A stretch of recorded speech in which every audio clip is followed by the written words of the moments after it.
கர்த்தருக்கு ஸ்தோத்திரம். கர்த்தராகிய இயேசு கிறிஸ்துவின் இன்ப நாமத்தில் இனிய வாழ்த்துக்கள். இன்றைய தியானத்திற்காக ஜெபித்த பொழுது தேவன் தந்த வசனம் பிலிப்பியருக்கு எழுதின நிருபம் 2ஆம் அதிகாரம் 5ஆம் வசனம். கிறிஸ்து இயேசுவில் இருந்த சிந்தையே உங்களிலும் இருக்க கடவது. கர்த்தராகிய இயேசு கிறிஸ்துவை பின்பற்றுகிறவர்களாகிய நாம் அவரை போல் காணப்பட வேண்டும். அவரிடத்தில் என்ன சிந்தை காணப்பட்டதோ அந்த சிந்தை அவருடைய பிள்ளைகளாகிய நம்மிடத்திலும் காணப்பட வேண்டும். கீழே உள்ள வசனம் சொல்லுகிறது, அவர் தேவனுடைய ரூபமாயிருந்தும் தேவனுக்கு சமமாயிருப்பதை கொள்ளையாடின பொருளாக எண்ணாமல் தம்மை தாமே வறுமையாக்கி அடிமையின் ரூபம் எடுத்து மனுஷ சாயலானார். இந்த தேவன் கர்த்தராகிய இயேசு கிறிஸ்து மனத்தாழ்மையுள்ள தேவன்.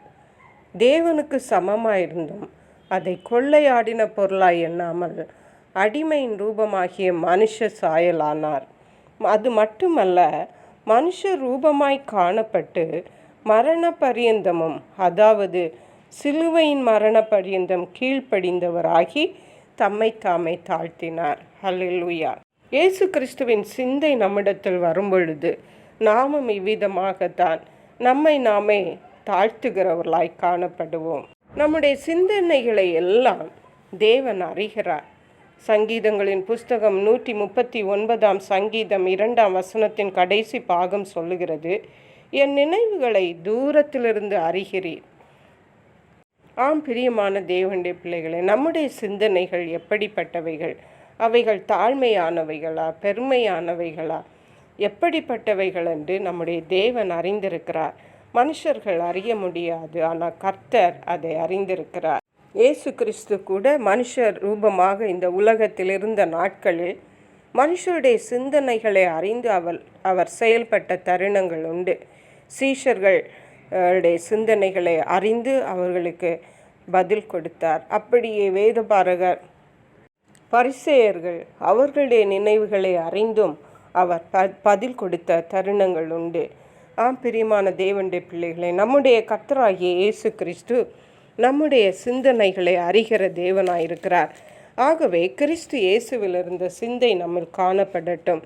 பிலிப்பியருக்கு எழுதின நிருபம் 4ஆம் அதிகாரம் 6 முதல் 8 வரை உள்ள வசனங்களை வாசிக்கும் பொழுது, நீங்கள் ஒன்றுக்கும் கவலைப்படாமல் எல்லாவற்றையும் குறித்து உங்கள் விண்ணப்பங்களை ஸ்தோத்திரத்தோட கூடிய ஜெபத்தினாலும் வேண்டுதலினாலும் தேவனுக்கு தெரியப்படுத்துங்கள். அப்பொழுது எல்லா புத்திக்கும் மேலான தேவ சமாதானம் உங்கள் இருதயங்களையும் உங்கள் சிந்தனைகளையும் கிறிஸ்து இயேசுவுக்குள்ளாக காத்துக்கொள்ளும். நம்முடைய சிந்தனைகளை கிறிஸ்து இயேசுவுக்குள்ளாக காத்து கொள்ள வேண்டுமென்றால் நாம் எல்லாவற்றிற்காகவும் தேவனுக்கு ஸ்தோத்திரம் சொல்லி நம்முடைய காரியங்களை அவருக்கு தெரியப்படுத்தினால் போதும். அடுத்த வசனம் சொல்லுகிறது, கடைசியாக சகோதரரே, உண்மை உள்ளவைகள், ஒழுக்கமுள்ளவைகள், நீதி உள்ளவைகள், கற்புள்ளவைகள், அன்புள்ளவைகள், நற்கீர்த்தி உள்ளவைகள், புண்ணியம், புகழ், அவைகளையே சிந்தித்து கொண்டிருங்கள் என்று. ஹல்லேலூயா.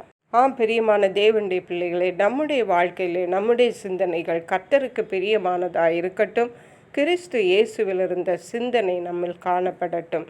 அதற்கேற்ற கிருபைகளை தேவன் நமக்கு தந்தருளுவாராக. ஜெபிப்போம். எங்களை கிருபையை நேசித்து பாதுகாத்து வழி நடத்துகிற எங்கள் அன்பின் தகப்பனே, ஆசீர்வதிக்கப்பட்ட இந்த நல்ல நாளுக்காக நன்றி. இந்த நாளிலும் கிறிஸ்து இயேசுவில் இருந்த சிந்தை எங்களில் காணப்பட வேண்டும் என்று எங்களோடு தேவன் திட்டமும் தெளிவுமாக பேசியிருக்கீங்க. அப்படிப்பட்ட சிந்தைகள் எங்களில் காணப்படட்டும் கர்த்தாவே. நாங்கள் கர்த்தரை ஸ்தோத்திரித்து எல்லாவற்றையும் தேவனுக்கு தெரியப்படுத்தி எங்களுடைய சிந்தனையை எங்களுடைய இருதயங்களையும் காத்துக்கொள்ள எங்களுக்கு உதவி செய்ய. உண்மை, புகழ், ஒழுக்கமுள்ளவைகள், நற்கீர்த்தி உள்ளவைகள், கற்புள்ளவைகள், நீதி உள்ளவைகளையே நாங்கள் சிந்தித்து கொண்டிருக்க கர்த்தர் எங்களுக்கு கிருபை தர வேணுமா ஜெபிக்கிறோம்.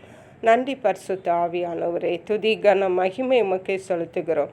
மீட்பரும் இரட்சகருமாகிய இயேசு கிறிஸ்துவின் இன்ப நாமத்தில் ஜெபிக்கிறோம் எங்கள் அன்புள்ள பரமபிதாவே. ஆமென். God bless you.